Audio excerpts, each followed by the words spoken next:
Sasiso, Emenije. Usumwa, Sumio, Adunebe Mawanyaketiapa, Ewa Sasiso. If you ask him, Mubasum, now ansum, ye dear, Fanyana Masawansum, Bisa Usum, ye, Maketiapo, any dear, Tisumpa, dear. Emaketiapa, Sompa, dear Sasiso, Emenije. Sompa FM, Sompa TV, Maketiapo, Sompa, dear, Emenije. Dichimwa fidiene to Sompa FM and TV. Nebema wenijie Eni aketiapa Nebema wenijio Sabra bwe modajini Binachiro suna udie unya Nebema wenijie Aketiapa nso kamu Ema aketiapa Papa wafidie neto Sompa FM and TV Why?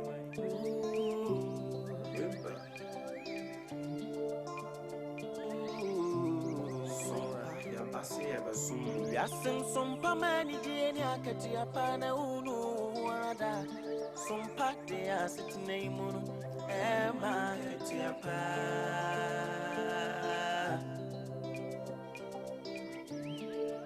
Ye no mai munsam makudi munsam dinani kasi Sompa Bitisa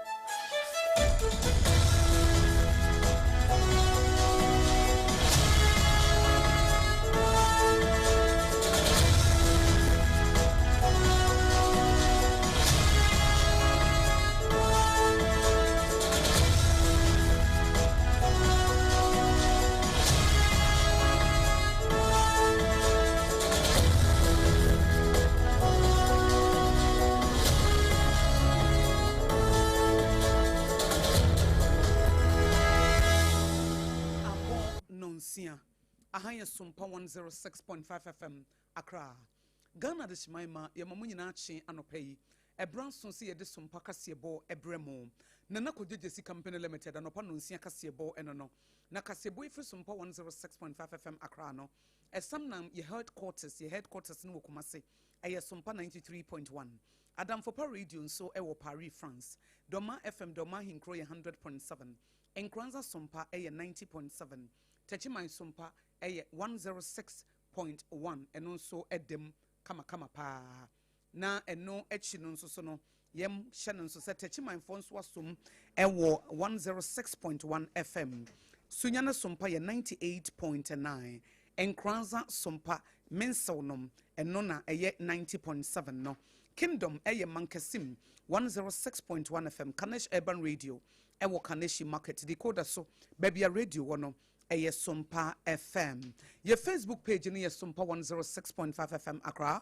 and a YouTube Eye SOMPA FM Live. Your website Eye www.sompaonline.com. Takwa SOMPA Eye 101.1 and our Obapa and in the Dom Asum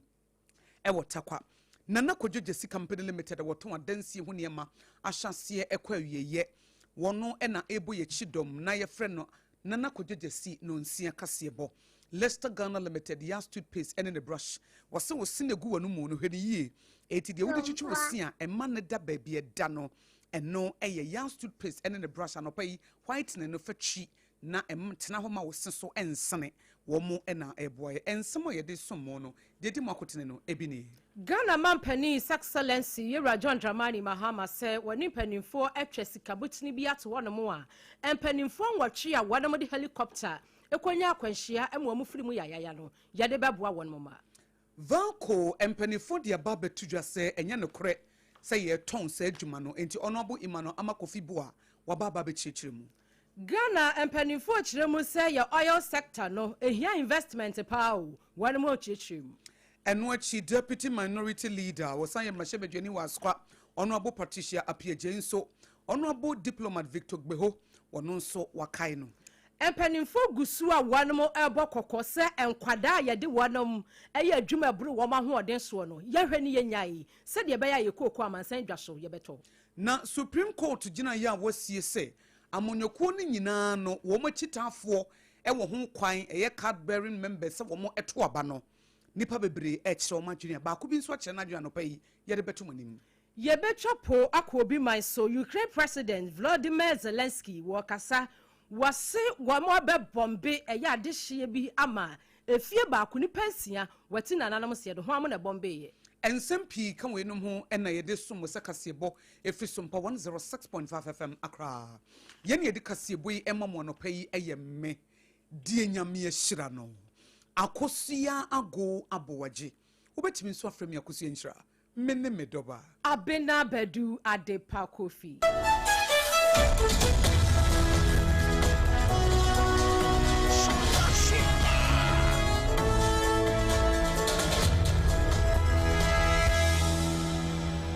Afei ensamno enchemu ankasa enie yesraw na wahyia yan ewo Facebook ne so eye SOMPA 106.5 FM Accra no like page na share ama foforo nso enya bi ahye ye free samno ase bese afe ebaako eni aka na kakra bi na enya afe August mu ena eja ukwada tuntum bi ebo oman nyina bubobribri ema yani eda kotomoja mu ana enya asam kotoa ni nyina ne se yempanimfo maako nwotwe a na wɔnom kɔ adanse ɔboase akɔ di dwumason a ɛyɛ aban ɛna asoma wɔnom wɔn di elupre kwata yi bi ɛkɔhye hɔ ɛma sɛbi affected family has been enrolled onto the nananom ɛnsie do yɛnkae abusua ya onyame nkɔso a ɛmfa wɔn kra ɛnsie yi ɛnkane na yɛ defense minister Dr. Edward Omane Buama no wɔka ho ebi environmental minister Dr. Ibrahim Mutali Mohammed no ɔno so ka ho acting deputy national secretary security coordinator Mohammed Muniru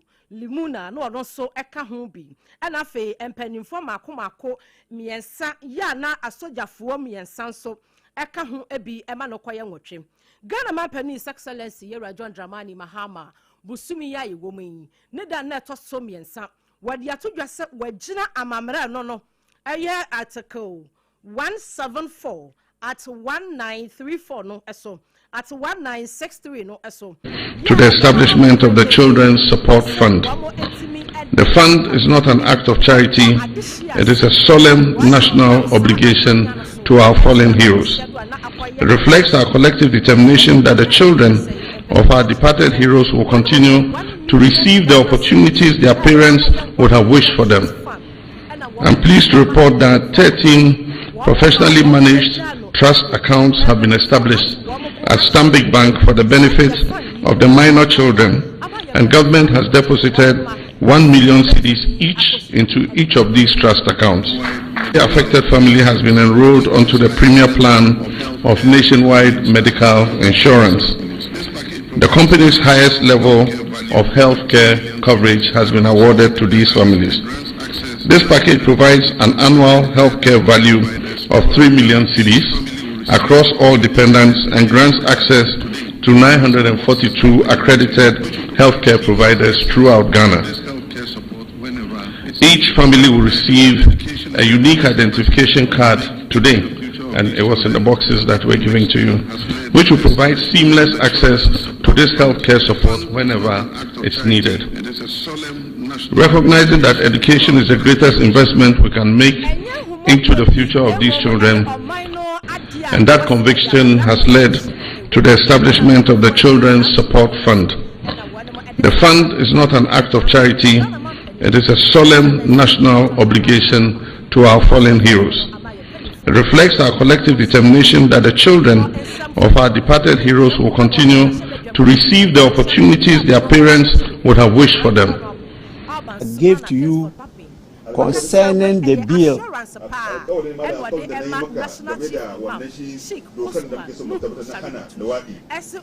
Definitely come to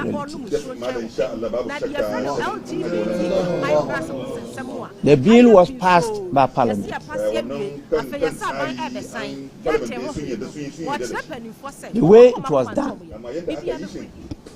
The pledge I wasn't happy concerning the bill definitely come to notice. And the bill was passed. You have heard me come out to talk about it. You have heard me come out to talk about it. This is a bill that should rather bring us more together. Some disagreement. It's a bill that is sponsored by all of us through your wisdom. But there should not be at the end some disagreement between majority and minority. This is not a bill for majority. It's a bill that is sponsored by all of us. I've gone through it and I'm not happy with the sentence through your wisdom. Because I think it does not truly reflect at the end of it, there was disagreement on the floor between majority and minority. This is not a bill for majority and minority. To make it better, I have told His Excellency the President, this is a bill for all of us. And so, our intention, I wasn't happy before we go on the recess. I've gone through it. We are likely to do so even by tomorrow. And I'm not happy with the sentencing regime, the sanctions. 31st July, and a right honorable Albert Simon Kingsford Babin, Ekache National Chief Imam Sheikh Usman Nuhu Shaributu, Ese Nehuebe, Emrabe Shebedram, one Ebekwa Setina. Wamu bobo wamu semo da paso nyina no wo be hwese no ebeka ho bia ye be hu de ebekwa akosi Meka wo SOMPA kase bona wutie free SOMPA 106.5 FM Accra. Nana Kodwejesi Company Limited anopa no nsia kase bo na wote na Leicester Ghana Limited ya toothpaste so eje no ababa. Yeto so honorable Emmanuel ama Kofiboa eye wosoafo hwensase no oba de agapade so na wone vanko adwumayefo akwakwahia na omukohia vako ho wono wakasa pa wase na no na vako adwumayefo ye demonstration ye kire ekasa ya ama Ibrahim Hamakra ni din be pie mu bie se ye ton de ama mampanyin nua na ye ton so de ama nipa bi omo wa bam okohia omo no se enye no kure de biara da aban mo na dwene posa vako no wo ba beton de ama government official bia eti eye bostem ka eya trosem ye gitumo enye ye eya akeka bi na wo kopie tema ene wo chirekire mu se wo ma company no wo bi ehunu se na wo hye adwumayefo no nkuna na wo hye wo den se wo mu nkuta wo mu diem na aban ye di obetimi aye bi efise na employees na nasa adwumayefo no na ayem hihye bia ba beto wo mo so e de fa vako na wo mate se ye ba beton ne ho eno ho sem na Emmanuel ama Kofiboa nso e de arechiche sem akoma wo mo Nsɛmpi akɔso obi aka ne deɛ nokora na ɛwɔ mu ne sɛ aban ahwɛ faako adwuma yi sɛnea nyame boa na sa yɛtumi asisa no a ɛbɛboa Ghana man ɛbɛtumi afa nkurɔfoɔ adwuma ɛsɛsi a me ne wo kɛsɛ yi faako engyina yie ɛnɛ mebisa asɛm sɛ wan na ɛbɛyi power $250 million a ɔntua a power producers ne nyinaa ɛpɛ ɔmo sika suppliers a ɔmo supply nneɛma yɛde ɔmo faako wɔ 5 ports 500 cells na ɛsɛ yɛ asɛsɛ Masisia 90 cells. Honorable Emmanuel ama Kofiboa sato aso se awreho so o man Ghana ha yankase ya de yenhweso yie ade e yankase ya de ase o man we ye Ghana de no e ya yenhweso yie awoho ene wo mo free amahodo so ba de a wo mo de ye kuramu ye na no de esese yesesa yesu ene ye ban efise ade ye wo de ade na ye wankasa wo de one ban na be smelter na ye refinery na value chain bia ye be products ye wo ye yankasa ye wo ye de ko value no baby ni ye de abane ato chance ya ye de new cars ho niema ni nyina ye products ye tumi ye me boa na sasan hye koso se na ye kan abrofo ye be ade all the values here then industries p ne be pias nti ye hia se ye nyina ye be ba na Ajimpa ewo President Mahama edi atudwa se ye nhihye no enya support of workers team management yin ya ko nemom says etina Ajimpa pa ewo His Excellency John Dramani Mahama trimu no etimi abam ene a yeti ye eye honorable Emmanuel ama Kofiboa awoyo so afo hwensase ne oba de agapade so ene wa chechire mu wo na bra wo ne valco adwuma ye fokoshia se enye no kure de biara da sa ban beton edi amane hu nipa bi eti wo nkomakoma ento wo yem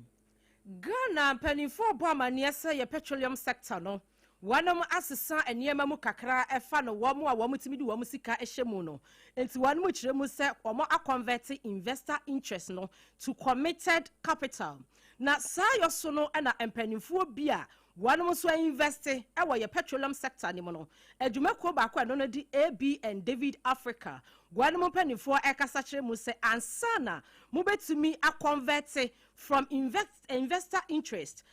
to a committed capital no ehia eniema na afei improvement pa na kyese yenhyemu kenaye na etumi aboa empanimfo se wonom eye ne sa se de be ya kono ama adehia wonom achichini bencheye etimi ede won sika ababa behjem na bibia akoyie opani a woye associate partner edema AB and David eye dwumadie yi eye Mame Antoinette Lady Ako wone ensemtrofo ekasai. Ghana's regulatory framework was a bit rigid compared to other African countries, and so the investors did not find it friendly enough to commit. And one of the main issues that have come up is the carried interest for GNPC government's side, and it seems to be high compared to other countries. So the government has said that they're looking at how they can bring it down to make it more investor friendly.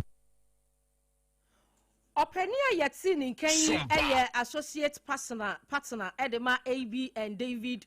Africa Mame Antoinette Lady Akon wano NNSM trafo kasaye ne kasan wachino deputy minister Edema Energy and Green Transition ayodonya for Richard Jan Mensah wano so ehyiemo ewadwumade na sebia wano so NNSM trafo ekasai. Once we are attracting a lot of interest associations, the interest will be translated into investments. How the investments come about? The investments will come out when the terms that you have is favorable to the investor. When even the climate, economic climate is also visible. When the political climate is also very stable. These are things that drives you. Because for the interest, everybody knows that Ghana has a deposit. What they want to know is a certainty.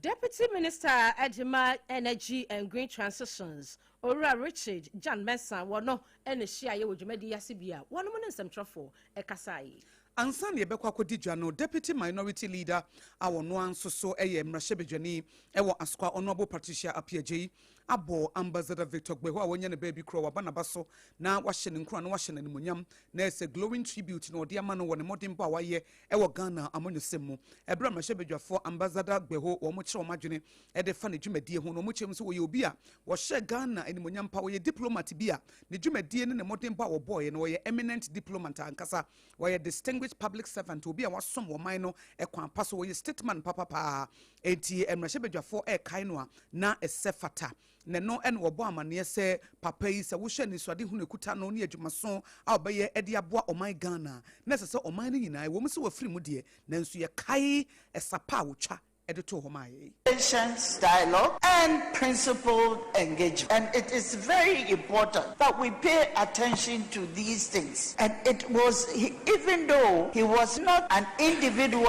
who was, I would say, affable, where so many people could engage him, but he always displayed a sense of responsibility, the care for the individual. On behalf of the minority caucus and the people I represent, I extend my deepest condolences to his family, loved ones, former colleagues.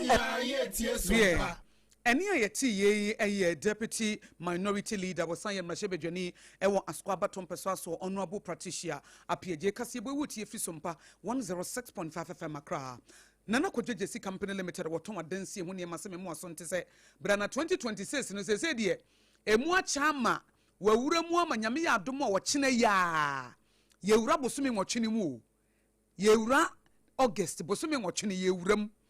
eti mimusa wo se project na ekosai ana wode wano do ngure bi ngo wunti wona nam hosa na nka wo ba eko ba simprim ho bank dan no ko awie o ka akototo niema ne firi ne nchen anko awie wono wo to niema firi ne nchen na wadwuma na wo ye ne nhire bam na sika bam nyame ye hyira no ode se Abraham wo se Awurade de obehira Abraham no nyame se obehira de obedome no obedome no etu koto ade wono na wo hyira ne pe ne nhira ne bia sonso wode ho bodondon esaaw wodo ho body oye nhira na nhira no wa rob bi on yourself etibra nebeto enado apply with building wire cement iron rods roofing sheets ahodo waton adansi ho niam more than 30 years e wo Ghana ha na de won ho ye me fe ne se wo pese wo si dan na wo pobi am na tuofo a konne waye bi pen if se de odi echi na osua de odi kan nante konne ko ba simpri mu mfa wontena se nefa wo dan ni design no architect ne ye ma won fa kwa kire no obeka cho say we edan we sa 3 bedroom we 4 bedroom we 5 bedroom we 7 bedroom we sika dodo a wo hia wo de be ye nie foundation we nie middle no enie emoso no so enie eye ko ba simpri mu be ma ba etifre no Inshiram 020 43555050 020 435 5050 020 435 5050 and 0244 419 393 0244 419 393 Nana Kojesi Company Limited. We a Kuba Simpri Mubema Bar and no. I know Pestre Kakrana me had Mamma was no what you said dear. Was in a swasini and I say, was see. Oh, who say ye de washing powder and ye de cinema. But ye sino de did choose what this see no. A yas whitening, yas hair bar, yas gel. Any ni total care no any edichi so na nipa da sanipa wotina ma woseso sene a na wanya de efi se nyame wanya ya bro what the Leicester Ghana Limited abreye ene wo ma ye Yans toothpaste ene ne brush aba ne brush ne kura de ebi mu brush ne bristles ne timi tutu na ebi kura tu aka wosim we de eye solid enti Yans toothpaste ene Yans toothbrush no eno an ye de ye adwuma wo se wuntimi nsere wo sira na we wo mbese obema ye hu wo sene nye Mesro fa Yans toothpaste any Yans toothbrush no eye wo sekam anopa with the white ni twitwi a edura numre na wadidi adidi gobeni ade no na ubehu ansa atidua bi atata wo seso no na with the hair bar no na with the chiso enti Yans toothpaste any the brush yem frey 050 161 9588 eye 050 161 9588 and Kumase eye 050 1390338 050 1390338 Leicester Ghana Limited Yas toothpaste and the brush and no any idea Jamaica was a SOMPA Kasiebo and a Wuti free SOMPA 106.5 FM Accra.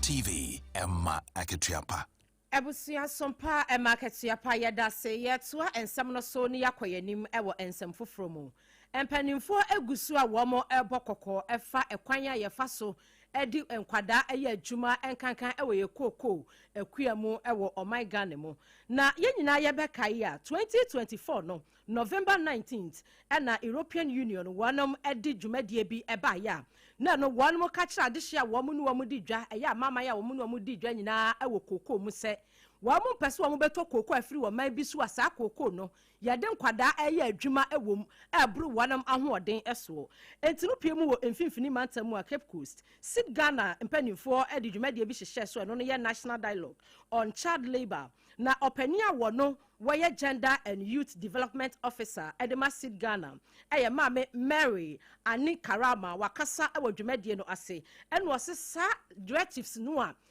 you for the eba ye no yehwe na yenni so pa na ye koko bi ne nko a na mom wo mo hwe sa ne ma ni nyina ansa empo ne ye koko afiri ha ekwa mansan dwa so a wonom ato se de be ya wo mbeto ne ye amayen. When it comes to child labor, no, a banner said teachers, we a teacher, we code of ethics, no, from no, emptiness, one manano, teacher form manano, and peneso, we a teacher, would you have a frabbe coffee so on for your feed man. Now, be bad teacher to make the room no for do food. Obi wo wa ya see ya punishment na ya man kwalani dofu nkwalani kwasesahwea ana se we yakayaka di bia wo di akwalani be femu ye dwuma no Ghana mra kasetia no wo ya teacher e mra de betumi aso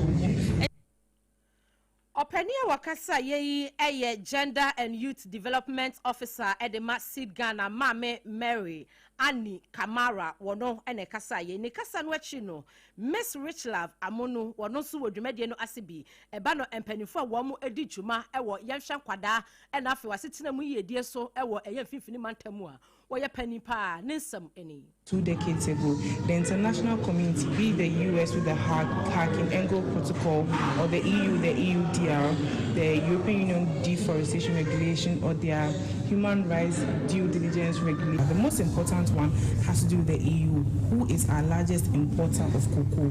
One thing that they have stipulated is that they are tracking our cocoa, and if any cocoa that leaves Ghana leaves from farms or areas that child labor is prevalent, they would not accept it. That definitely is going to negatively impact us, as Ghana's backbone is cocoa and gold. Mami Rich Love Amonu wano ana upiemu mfimfini emantamu agenda and social welfare no we pani kwantrefo a wetua no nsam no ekuafo bia wanam adua kokko wo mfimfini mantamu mo so ekọ dwumadie yi asebi ene ensem training eweka na kasase akonya ntimi nkebi tia ana ye dia hye ye ho se ne be ya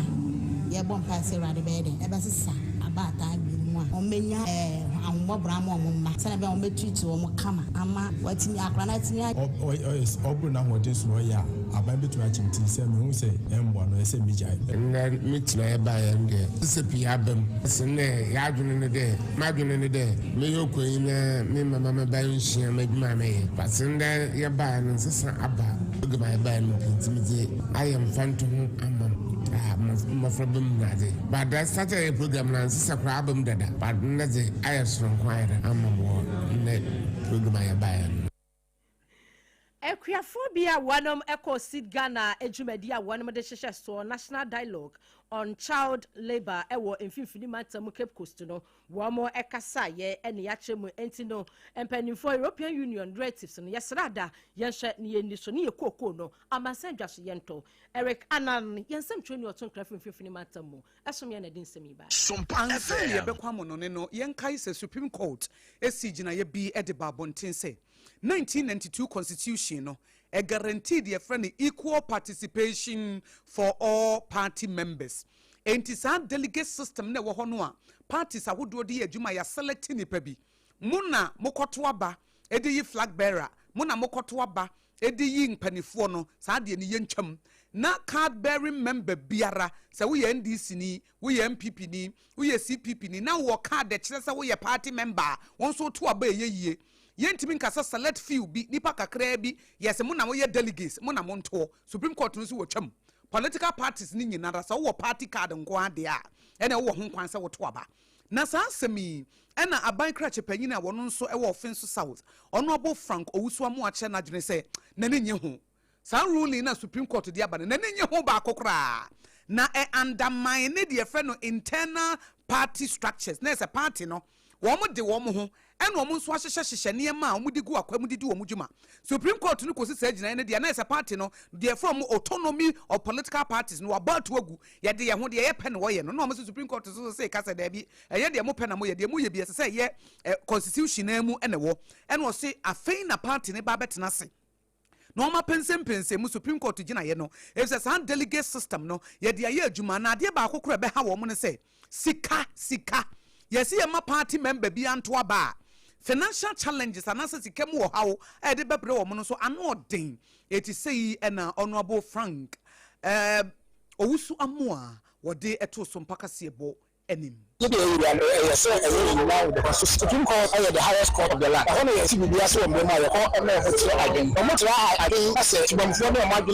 your rights are sample for review. The Supreme Court, they are about say no matter. The mere did say, also do against your form. The court could be sent back. They say, we are I'm not money, a kind of laws with the money. And the castle delegates, they are able to they were the good and the bad side. No danger, may a woman say, you are not careful. It was said the minority tribes was a